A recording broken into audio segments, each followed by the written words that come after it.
Good morning, students. Today is Tuesday, the 21st of April, and I know that you've been working on your leads for your second article and expanding them and including really good hooks.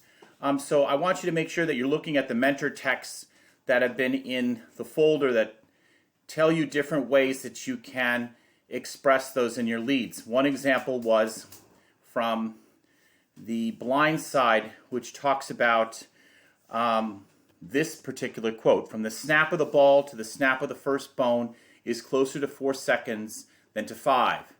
That really is very descriptive. It talks about the football season itself, that leads to injuries. It doesn't say it explicitly, but you get that message, and it also is intriguing and hooks us and brings us in and creates that curiosity.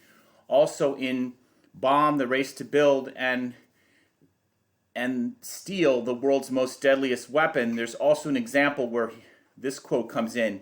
He had a few minutes more to destroy 17 years of evidence.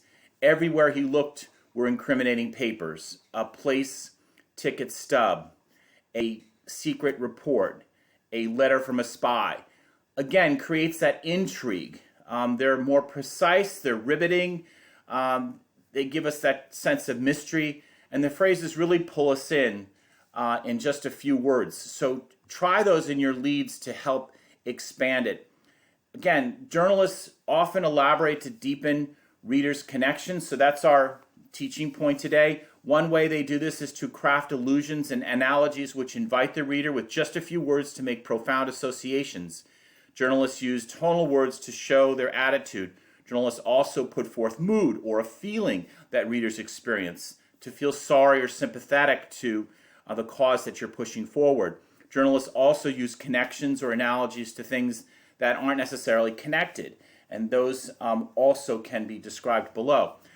Journalists use allusion to connect with specifically mentioning something without specifically mentioning something. Now I wanted to show you an example of that.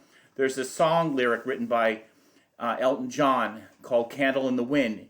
And look at the way this lyric is written. And it seems to me you lived your life like a candle in the wind, never fading with the sunset when the rain set in. And your footsteps will always fall here along England's greenest hills. Your candles burned out long before the legend ever will. So most allusions don't specifically state that they are what they're alluding to, and this is just an example of that. But the song is clearly about the death of Princess Diana and the impact it had on England and the world. But Elton John never says her name. The lyric also draws us in and makes us feel sorry for Princess Diana. And just in The Blind Side, when it talks about football, it never mentions a specific football player's name or even the fact that they're playing that specific game. It alludes to it, but it does bring us in. So try your own allusions, like on the coronavirus effects. I started to write something like this: urban streets, eerily vacant like ghost towns. Los Angeles highways, shallow and vacant. Skies clearly white and blue, absent dark smog, revealing the sun rising from a new heaven. See how profound those words are? You can try that in your writing, and that'll give you some dynamism and some ways that will keep people interested and engage them in your work.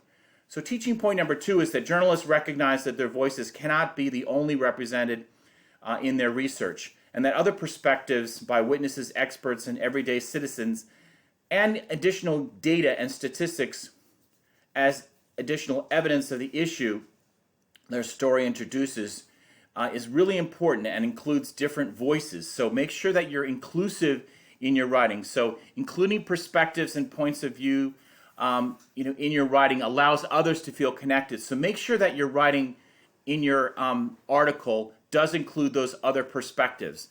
So one way of connecting to those and explaining them is that some of you are using the expression "this shows" or "this says," but you've been getting a little bit better over the course of the year. So try different words like "this demonstrates," "this reveals," or the author uses examples of, or "this indicates," or "this perspective shows," or portrays, or makes clear that, and suggests or argues this point. So again, using those particular points of view do need to be explained, and what their meaning is, and how it connects to your overall message. Another link is that using connotative language can express either positive, negative, or neutral points of view. So the words you choose, and we've talked about this earlier in our literary writing and also in our position papers, is that writers often use different connotations to inject multiple layers of meaning into a word or phrase or passage. So use this skill too that you picked up in your position papers. So example, the dog is thin. That's pretty neutral. But if you say the dog is emaciated, that has a more impactful negative connotation because you use that word. Now remember, your homework is to continue to draft your news articles by researching questions and for your leads as well as your main article. Make sure that you're sharing your copy with a partner. Notes on these are due on Thursday. In your partner selection, make sure you're connecting to them either by email or by shared document or some, if you want to FaceTime with them, that's your choice. But do connect with a partner and discuss your work with them and get their impression too. What would connect better with them? How might they be more drawn in? So try those different techniques. Your rough draft of your article will be due Monday.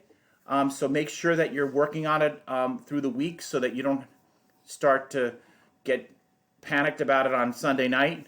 So make sure that you're working on this as we go. Any questions, please join me live.